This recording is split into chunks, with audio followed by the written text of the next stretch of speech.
The Evergreen Show, taking your business from seed to sapling to towering giant. With your hosts, best-selling author and business growth experts Noah Fleming and Shawn Veltman. This is the only show that gives you proven, pragmatic, and immediately applicable business growth strategies every week in 15 minutes or less. Here's Noah and Shawn. Well, hello, everybody. Welcome. Here we are. It's another episode of The Evergreen Show. I'm your host, Noah Fleming, with my co-host, Doctor, Surgeon, Chief Medical Officer, Dr. Shawn Veltman. Shawn, how are you today? I am feeling good. I'm resting on my comfortable laurels of ever-inflating titles that you give me. Well, we try and change them up every week here. I'm just, my brain's a little flat lately, so I haven't been able to come up with anything besides Doctor, Chief Surgeon General. I do like the NASA and scientist ones, but you know. We'll get to those later. Well, you've been on a plane all day. You're out in lovely California. Well, it's been a busy day, and but here we are, and we got to record the Evergreen Show. I think we're coming on I think this could be episode 40, if you can believe that. That's pretty cool. That's exciting stuff. And so what we're going to do here is, last week we talked about something which I thought was really cool. We talked about my week with my colleagues and peers in New York City, and we talked about, instead of thinking outside the box, actually destroying the box. And as you said, don't get boxed in, right? Just completely blow it up, disrupt yourselves, disrupt your business. And today we're going to talk about a little bit of a different spin on that. And so, Shawn, I'm going to let you set that up for our eager listeners here at the Evergreen Show. All right. Well, what I was thinking about in the week since we've recorded that is, we spend a lot of time when we're giving keynotes or doing half-day events or even just working with large groups in a single company. And a lot of times people will ask us, with all of the things that we could do, with all the things that we should do, you've just given us another dozen things to add on to our should-do list. And, there's 100 things I should do in my business. How do we pick which one to do today? And it's something that happens so often, that we hear so often, that you and I have actually developed a little process in order to help people make better decisions about what to do, but how to cross things off of that list. And I think I want to talk about that today because I think it's incredibly helpful. Well, you and I both know that one of the biggest challenges to everybody that's busy and everybody that's doing, has a successful company or running a successful business, whether it's big, small, anywhere in between, there's a million things that we need to do. And there's a million things we want to do. And the common choice that most of us make is to try and do them all. And it becomes very, very difficult. And so I know we've said this before, but one of the lines that's been coached to me from my business coach over the years is, instead of trying to push a million things forward an inch, pick one thing and move that thing a mile. Now, we've talked about this before, but I think it's important to try and figure out what that thing is. And that's really difficult to do. So I'm curious, do you have some suggestions on that? Because I struggle with this all the time. Well, I've certainly, got some suggestions, and we'll go through the process that we work with our clients. But first, I just want to give a couple examples and, how companies can diagnose where they are on this line, because you and I have seen this come up in a few different ways, right? I can remember one of my earliest clients was worried about their social media strategy before they had figured out any of their in-person interaction touch points. So they weren't doing any sort of reaching out to their existing clients. They weren't doing any sort of marketing to their existing and past clients to ask for referrals, to ask for reviews. They were just looking at, how do we get more Facebook followers? And to me, that was so backwards that we spent the next 6 months just putting into place an existing client retention and reactivation strategy that had a huge impact for them. So I missed how you set that up, but did you say that was one of our clients or one of my clients? Because that sounds like one of my early clients. Because that sounds like it sounds a lot like one of your clients. Well, I had to double check, because it sounds like almost every one of the clients I end up working with is, but they've got a million things moving forward. They've got a million things on the go. And what I find typically in many companies is that there's this really powerful low-hanging fruit, or there's things that they absolutely should and have in place that are almost a necessity, and they're not in place. And our listeners know we talk about this all the time, from things like sales process, retention process, customer experience mapping, and a customer experience process. These are all the types of things that some of these big companies don't have in place. And so I always look for that one thing that I think is going to have the biggest impact on overall results in a number of different areas. So for example, improving let me back up a minute. Let's take $1 billion company that doesn't have a sales process, that's got 80, 90 sales guys all running around doing their own thing. They're communicating with the purchasing team, they're communicating with the quoting team, the customer service team, and there's all this cross communication, but there isn't an effective process in place. This to me is the one thing that's going to have the most dramatic impact across a number of different areas. It's going to give the sales team tools to be more effective. It's going to give management tools to have visibility on what the company's doing. It's going to create this congruency between different teams and different departments. And so again, to me, it's about, it's the old sort of line, you got to diagnose before you prescribe. So it's easy, I think, and I know for my business, it's easy to try and say, well, I know what that one thing is. But sometimes there's immense value, just like we talked about last week, and having that outside perspective, those outside eyes come in and help you diagnose and find out where is that thing that's going to have the biggest impact. So am I on the right track here, Shawn? Absolutely. I think what a lot of our clients have found is going through the hierarchy of horrors is a great way to pick out, a few of the areas, or at least the concepts that are most important to focus on, right? So a lot of times we go in and we find that companies are really sweating their follow-up process, but they don't have a sales process in place. And that's like trying to get to step 10 without doing step 1.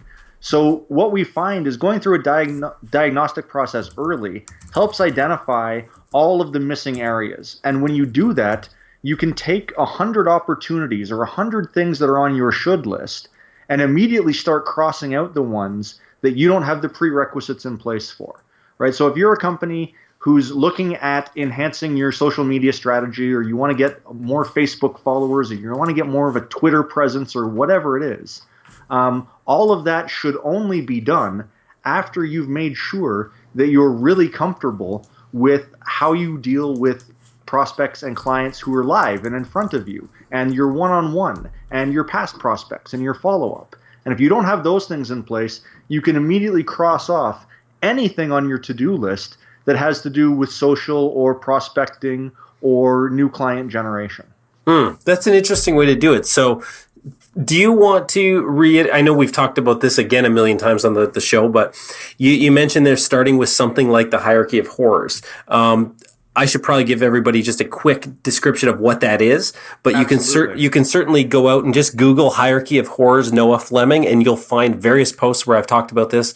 But the Hierarchy of Horrors was a tool developed by the folks at FedEx to try and improve and systematically improve their customer service efforts, or their customer experience, or just their revenue generation long before they were FedEx. And so they got all the executives together and they asked the very blunt question of what are the 8 to 10 worst things that we screw up for our customers on a regular basis? What are the 8 to 10 worst things that really piss off our customers? And they got down to this list, everybody agreed, and then they tracked them to figure out which one they were making the biggest mistake on, which one was happening the most. So for example, packages falling out the back of a truck, or FedEx saying everything was delivered on time and things were being delivered late. If that became their number one horror, then this was the thing they knew they needed to work on. And so this was the area that they focused on. And so if they knew that, 6,000 packages were delivered late last month, this month they had to try and just bring that down a little bit to 4,000 or to 3,000 or whatever it was. And they would systematically work at these horrors. So one of the things we talk about in our book, Dealing with Difficult Customers, the book that Shawn and I wrote together, is that the Hierarchy of Horrors is a process you should use. I forget what we say, but I think it's at least yearly, right? This is something that teams should be doing at least once a year to see how the horrors have changed, how the horrors have developed. Are you actually getting better? There is going to be a point where you won't be able to eliminate a horror to the point of 0 in the most cases. FedEx is always going to have things that happen, acts of God, where packages are delivered late. But you can systematically work at that one thing and then pick the next thing and work on it. Shawn, before I stop blabbering here, one interesting interesting point I want to make here is we actually look at this another way as well, you and I, and we talk about the hierarchy of wonders. And the hierarchy of wonders is about flipping that. And so instead of looking at the horrors and the things you screw up, you look at the things that have the most impact. And so you look at your sales department or your marketing department and you find out what are the things that they've done that have had the most impact with your customers, that have created the most positive sentiments, powerful word of mouth, additional sales and additional revenue. And then you try and double down on those. And so then that becomes your focus to really get serious about that. So if you find that because you respond to all customer service requests within 24 hours and those customers are really, really happy, see if you can double down on that. See if you can continue to give that type of service to everybody. And so that's the type of thing that you can do with this. And this is a systematic way to help you find those one or two things that you need to be working on a regular basis. Now I'm going to shut up, Shawn. Well, thanks for that summary. That's a great summary of both the hierarchy of horrors and wonders. And I think that really ties in nicely to how we use this in the decision-making process, right? So typically what we'll do, if we're in a room with 5 or 10 decision makers, we'll have everybody write out the things that have been pitched to them or that they think they should be doing or that they're worried about the company not doing. And then we just set those aside for a little bit and we really dive deep into the priorities. Right? What is the horror that we should be working on for the next 3 months or 6 months? What's the wonder that we should be working on for the next 3 to 6 months? Then with those in mind, we can go back to that big list of things to do and just start crossing off everything that's not in alignment with those. And typically we're left with, if we started with 50, we're typically left with 5. And from that point, it can really be a coin flip, right? You can pick any of those and focus on them. So we typically recommend picking 1 to 2 and just focus hard for the next 3 to 6 months on those areas. And then as Noah said, when you revisit your hierarchy of horrors, hierarchy of wonders, you can redo this exercise about what should we be doing, what else can we be doing at that time. This is also extremely helpful when you're dealing with multiple salespeople and pitches and vendors and everything else.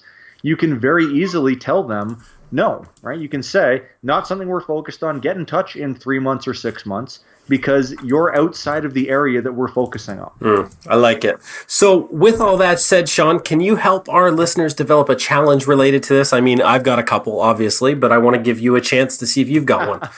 Sure. So the challenge that I have is, as usual with mine, multi-part. Step 1 is write out all of the things on your should list, right? And if you say it really quickly, it sounds a little dirtier. But when you really dive into your should list, you can find a dozen, 2 dozen, 3 dozen things that you're worried that you're not doing well enough. Then put that aside and think about what's really important for your company, what's really important for your department, and pick 1. Then go back to your should list and cross off everything that doesn't support that one area. At that point, you should have a much shorter list, and you can just start working on that. So that's my challenge to you. Do both of those things. You'll find it's much more effective to forget about the 90 to 95% of things you should be doing in favor of one that supports your highest and best goal and put all of your effort and energy and attention toward that. I like that. And and it's good that we let you go first because my challenge is far more shameless. And my challenge is go out and pick up a copy of Shawn and I's latest book, Dealing with Difficult Customers, because we take these two concepts, the hierarchy of horrors, the hierarchy of wonders, and everything we've discussed here, and we break them down and we show you exactly how to do them. And again, using what Shawn's challenged you with, these will help you to define what are those things that you need to be working on. So, Shawn, that's my challenge. Anything else you want to add here today? No, I think that covers it for today. But as usual, this has brought up 3 or 4 new topics that I can't wait to dive into in future podcasts. Well, write them down for me because we'll get to them next week. And I think this is a good show. I mean, I'm happy with episode 40. You happy? Episode 40, it's a big one. I love it, and I can't wait for our next 40. All right, everybody. So listen up. You've got the challenge. You've got your homework. I think our latest book, you can pick it up really, really cheap. I saw at one point they were selling it for like $3. I think it's back up to about $8 or $9 right now. Again, $8 or $9 for such a fantastic investment for any business of any size. You'll thank us later. You'll probably call us. You'll probably want to work with us personally. Just saying, that's usually what happens. But feel free to share the show with others. We appreciate your comments. Definitely send them in. We love hearing from you. What's interesting, Shawn, just a quick digression. We've got quite a listener base growing in Australia and New Zealand, which to me is very interesting. That's fantastic. Well, they like us over there, and if they want to bring us over for a live show on the spot, we will not turn down a trip. Especially during our winter season. There you go. All right, everybody. Thanks for listening. We'll see you next week on episode 41. Thanks. Thanks for listening. Be sure to join us each and every week for another great episode of The Evergreen Show with your hosts, Noah Fleming and Shawn Veltman. If you enjoyed this episode, please rate and review, and we'll catch you next time on The Evergreen Show.